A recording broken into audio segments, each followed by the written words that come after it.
तो हम बात करते हैं मल्टीटास्किंग की। मल्टीटास्किंग होता क्या है? वेल, बहुत सारे काम ना एक साथ अगर कंप्लीट कर ले तो वो होता है मल्टीटास्किंग, जो कि practically almost next to impossible है। ठीक, तो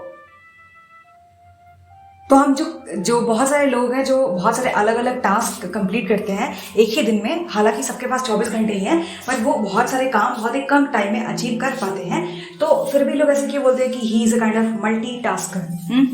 तो आज हम एक बुक है जिसका नाम है द मिथ ऑफ मल्टीटास्किंग, उसके थ्रू जानने की कोशिश करते हैं कि ऑथर इस बुक से हमें क्या टीचिंग्स देते हैं। ठीक, नंबर 1, तो ये मल्टीटास्किंग की हम बात कर रहे थे। यहाँ पे टोटल 3 लेसन्स थे।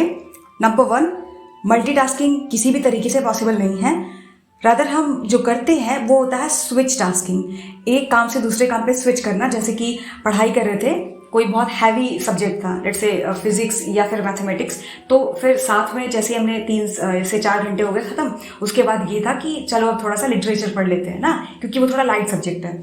ये चीज़ करते हैं, ना कि मल्टीटास्किंग एक साथ लिटरेचर, मैथ्स, फिजिक्स सब पढ़ा जा रहा है, ये ऑलमोस्ट इम्पॉसिबल है। नंबर 2, आप दो काइंड के जैसे काम कर रहे हो, 2 अलग अलग, तो उसमें जो है फोकस करने में दिक्कत आनी ही आनी है। बस एक अगर लाइट है एक हैवी है तो वो साथ में फिलर के जैसे काम कर सकता है। और तो जिसको हम मल्टीटास्किंग बोलते हैं वो एक्चुअली क्या है? Switch tasking.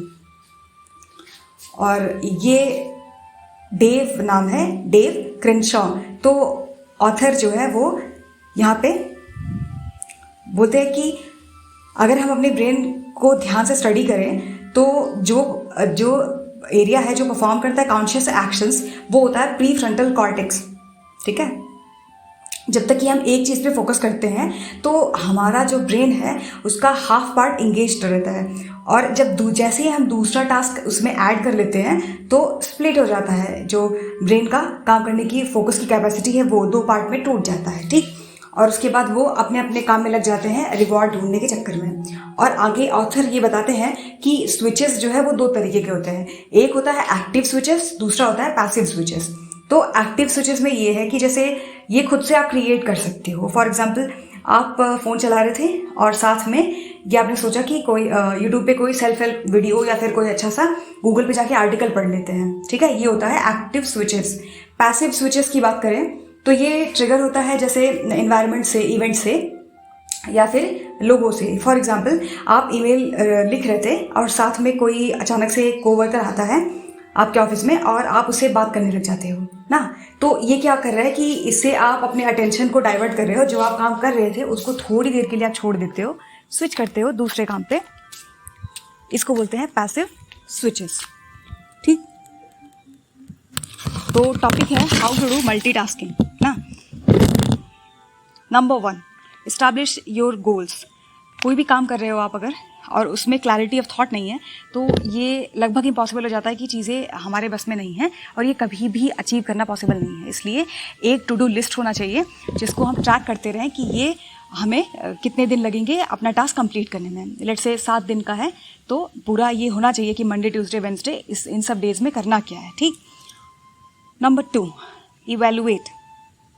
जैसे जब हमने अपने ऊपर लेट से 7-8 टास्क एक साथ ले लिया है तो ये देखना चाहिए कि इवैल्यूएट करते रहना चाहिए कि क्या पता काम कर रहा हो, क्या पता काम नहीं कर रहा हो, क्योंकि अलग अलग लोगों की अलग अलग पर्सनैलिटी होती है। ठीक, और ज़रूरी नहीं है कि कोई है जो 7-8 काम एक साथ कर लेता है तो इसका मतलब सब लोग कर सकते हैं ना, इसलिए इवैल्यूएशन इज़ मस्ट। और इवैल्यूएशन के बाद हम देखें तो वो हो जाता है number 3, set time for intense focus. कुछ काम ऐसे होते हैं ना जिसमें आप इंटरप्ट नहीं कर सकते हो। ठीक है, आपने स्टडी, अगर आप स्टूडेंट हो, आप पढ़ाई वगैरह आप ज़्यादा करते होगे तो आपने देखा होगा सेम चीज़ बाकी कामों में भी है, पर हम अभी पढ़ाई में फोकस करते हैं तो उसमें कुछ सब्जेक्ट ऐसे होते हैं जो बहुत ज़्यादा टाइम मांगते हैं ना। जैसे मैथ्स है तो आप ये नहीं कर सकते कि 15 मिनट लगा लिया और काम खत्म ना, उसमें कम से कम 1 घंटे तो चाहिए अगर ठीक से प्रैक्टिस कर रहे हैं। और अगर गलती से एग्ज़ाम्स वगैरह आ रहे हैं और कोई सब्जेक्ट है फिजिक्स, केमिस्ट्री, मैथ्स, ये सब, इसमें बहुत, और बायो है तो उसमें मेमोराइज़ करने में बहुत टाइम जाता है ना, इन सब में इंटेंस फोकस चाहिए होता है। इसके लिए आप एक जिस बोलते हैं ना कि डीप फोकस के लिए तो अलग से टाइम रखना ही पड़ेगा। ठीक, इसमें बीच में इंटरप्शन नहीं चलेगा। Number 4, choose compatible tasks.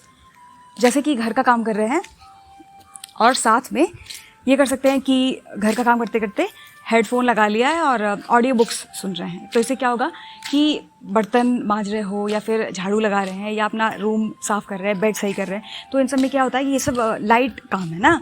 इसके साथ साथ कोई और भी चीज़ ऐड करी जा सकती है। रेडियो ऑन कर दिया है या फिर ऑडियो बुक सुन लिया ना, तो ये हम ऐसे, लेकिन वही टास्क चूज़ करना है जो कंपैटिबल हो। ऐसे नहीं कि कोई भी 2 टफ टास्क को साथ में ले लिया है और उसको करने की कोशिश कर रहे हैं। So always choose only the compatible tasks. Number 5, big project को पहले ख़त्म करना है, उसके बाद स्मॉल जो होंगे उनको फिलर के जैसे काम करना है। तो वही सेम एग्जांपल होगा, जैसे कोई टफ सब्जेक्ट है उसको हमने पहले पढ़ लिया और उसके बाद लाइट जो सब्जेक्ट है उसको ऐड कर लिया। फॉर एग्जांपल 3 घंटे लगातार फिजिक्स केमिस्ट्री पढ़ लिया, उसके बाद एक लिटरेचर होता है क्लास 11-12 में, तो लिटरेचर में एक चैप्टर रीड करना था, उसको फिलर के जैसे काम कर लिया, तो हमारा वो सब्जेक्ट भी कंप्लीट हो गया और हमें ऐसे लगा भी नहीं कि कोई बहुत सारा काम किया है ना। और अगर पोइट्री वगैरह का शौक हो तो बीच बीच में 5-10 मिनट के ब्रेक लेके पढ़ सकते हैं। ये होते हैं फिलर्स वाले काम, ठीक।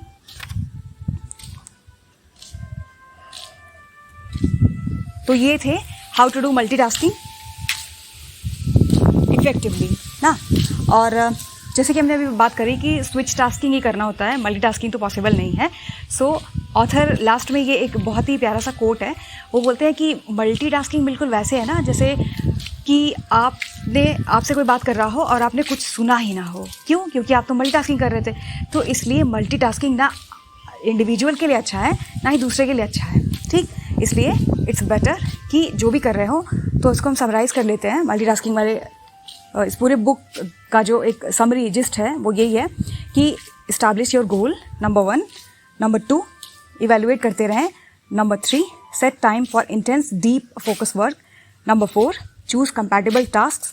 जैसे कि अभी हमने बात कर रहा था कि 2 काम वो जो कंपैटिबल हो, कि हाउस होल्ड के काम करते करते साथ में ऑडियो बुक सुन लिया, ठीक। और लास्ट में है कि बड़े प्रोजेक्ट के साथ साथ छोटा प्रोजेक्ट ऐड कर सकते हैं एज अ फिलर, ठीक। तो ये थे कि मल्टीटास्किंग कैसे करें। I hope you find this video helpful. Please subscribe. Thanks for watching.